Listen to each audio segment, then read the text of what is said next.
नमस्कार साथियों, बहुत बहुत स्वागत है आप सभी का आपके अपने YouTube चैनल पे। अब जो है सो एग्जामिनेशन को लेकर अगर बात की जाए बिहार शिक्षक बहाली की परीक्षा को लेकर, तो इसका एडमिट कार्ड जो आप लोगों ने देख लिया होगा। हमको लगता है कोनो एहन विद्यार्थी होंगे जो इस एडमिट कार्ड को नहीं देखे होंगे, और वरना नहीं तो सब जो है सो देख लिए होंगे कि एडमिट कार्ड में किसको कहाँ जो है सो सेंटर दिया है। आप लोग इस बार तैयारी एकदम से जोर शोर से करिए, काहे कि इस बार TRE 3 का जो परीक्षा है, कहीं ना कहीं जो इतिहास रहा है पेपर लीक का, जो भी पेपर लीक का जो दोबारा एग्जाम होता है वो बड़ा टफ होता है। काहे कि आप अगर ये बोलेंगे जी हम अपने मन से बोल रहे हैं, तो हम अपने मन से नहीं बोल रहे हैं। जिसका भी आप पेपर उठा लीजिए, अगर आप यूपी कांस्टेबल का उठा लीजिए, ARO का उठा लीजिए, जितना भी एग्जामिनेशन 7 जुलाई का सीटेट का जो परीक्षा हुआ है, एक सेंटर से 26 को विद्यार्थी पकड़ाया है जो दूसरे के बदले में परीक्षा दे रहा था। तो अब वही देखिए कि एंटी पेपर लीक कानून आ गया है ऑफिशियली, पूरा दिख रहा है कागज जो है सो हम लोग भी देखे थे कि उसका आ गया है। लेकिन ग्राउंड स्तर पर अभियो देखिए कि पेपर लीक हो जाता है, अब विद्यार्थी को जो है सो घूमना पड़ रहा है। और उसमें जो जेन्युइन विद्यार्थी होगा उसका समझिए तो उसके साथ क्या कितना बड़ा जो है सो अन्याय हो गया,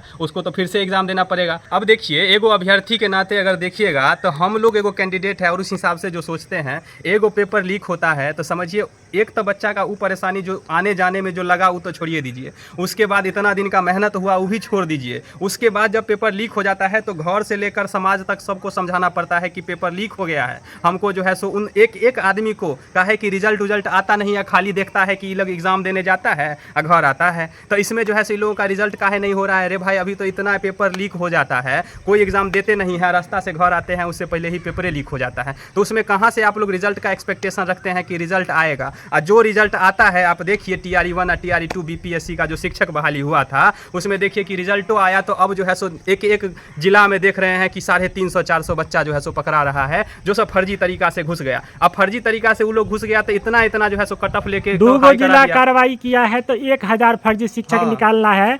जो बेसिक थी है जो कम से कम सीटेट पास होना चाहिए, वो भी विद्यार्थी सब नहीं किया है। देखिए ना कितना बड़ा धांधली हुआ कि वो लोग जो है सो BPSC क्वालिफाई कर गया, जो कि इतना लेवल एग्जाम का आप लोगों ने भी देखा होगा कि कैसा लेवल था। वो एग्जाम पास कर गया, सीटेट का एग्जाम वो लोग को 60% नहीं आया हुआ था और वो लोग कट ऑफ क्लियर कर लिया। जो 90-95 कट ऑफ गया था, 80 या 82 कट ऑफ गया था, उसको क्लियर कर लिया, लेकिन उससे 60% नहीं आया। तो अब आप तभी ना आप समझ सकते हैं कि कितना बड़ा बहाली जो ये हुआ है, इतना बड़ा देखने में तो इतना बड़ा डिजिट लग रहा है कि जैसे नीतीशो बाबू बोलते हैं, साथे साथे वाहवाही लेने में हमारे तेजस्वी यादव जी बोलते हैं कि 17 महीना के सरकार में हम जो है सो 5-5 लाख जो है सो अथी कर दिए, बहाली कर दिए। अब 5 लाख हमको तो नहीं लग रहा है, अगर पेपर पेन ली के गिनेंगे तो 5 लाख का क्या बात करते हैं मर्दे। हमको तो लगता है कि 1 लाख पूर्णा मुश्किल हो जाएगा। काहे कि जो अब देखे हैं TRE 1 में आपने देखा होगा, TRE 2 में देखा होगा, सब में देख रहे हैं कि बारी बारी से सब जिला वाइज जो है सो छटैया हो रहा है। और छटैया को अगर जोड़ेंगे, आप देखिए ना कितना अच्छा ही प्रोसेस है बहाली का, उसको अगर आप लोग समझेंगे इसका रीजनिंग, तो बैंकों का रीजनिंग जो है सो फेल हो जाता है। इसका रीजनिंग देखिए कितना बेहतर है कि पहले आप उसको सिलेक्शन कर लीजिए विद्यार्थी को,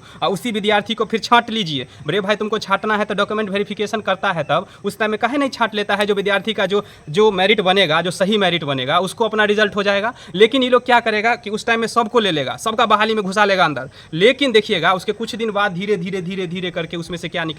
फर्जी शिक्षक। इस जिला में इतना शिक्षक निकला, इस जिला में इतना शिक्षक निकला।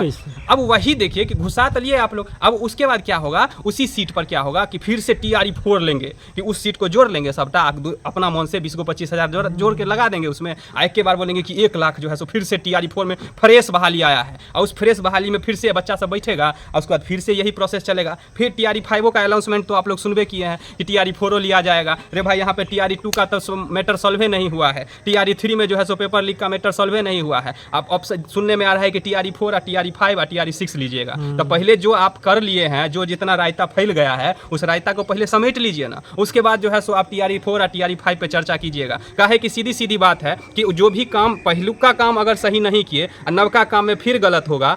पेपर लीक तो अभी आप बोलबे किए हैं कि सीटेट का परीक्षा हुआ है, एगो सेंटर बुक हो चुका है, आप ही बोले हैं सुनने में। तो अब देखिए उस पर भी कोनो कार्रवाई नहीं हुआ। एंटी पेपर लीक कानून आया, वो तो हावे में रह गया। ग्राउंड स्तर पर क्या काम हुआ वो बताइए ना आप हमको।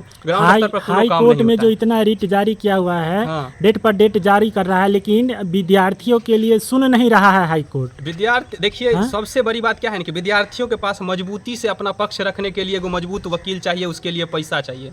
काहे कि हम समझते हैं अपने न्यायालय पे, हमको अपने देश के न्यायालय पे पूरा भरोसा है कि वो गलत नहीं करेंगे, काहे कि विद्यार्थी के हित में करबे करेंगे। लेकिन अपना पक्ष रखने के लिए एगो अच्छा सा जो वकील होता है उसको हायर करने के लिए भी पैसा का जरूरत होता है। विद्यार्थी अपने पहले से बेरोजगार है, कहाँ से उतना कर पाएगा। थोड़ी सीधी सी बात समझने वाली है। और जो पैसा वाला जो सरकार में है, जो इसमें खुद मिला हुआ है, कि सुनने में आता है कि सरकार का आदमी मिला हुआ है, तो आयोग का आदमी मिला हुआ है, इतना पैसा वाला आदमी सब, उससे कैसे लड़ पाएगा एगो बेरोजगार आदमी? आप ही बताइए ना, कहीं से जीत पाएगा? अगर लड़बो करेगा तो जो है सो केस पेपर के अंदर जाते रहेगा, और डेली बेसिस पे जो है सो अनशन धरना होते रहेगा, और डेली बेसिस पर इसी तरह से बहाली होते रहेगा। तो थोड़ा सा हम लोगों को इस बात का समझने का ज़रूरी है, और सही विचार और सही बात रखने का ज़रूरत है कि जहाँ गलत हो रहा है उसको गलत ज़रूर ठहराइए। अगर आपको लगता है कि बात गलत है तो गलत बोलिए, अगर आपको लगता है कि बात सही है तो सही का भी सपोर्ट कीजिए, गलत का विरोध कीजिए। इतना ही कहकर हम अपना बात ख़त्म करना चाहते हैं। ठीक है, मिलते हैं अगले वीडियो में हम लोग। ठीक है,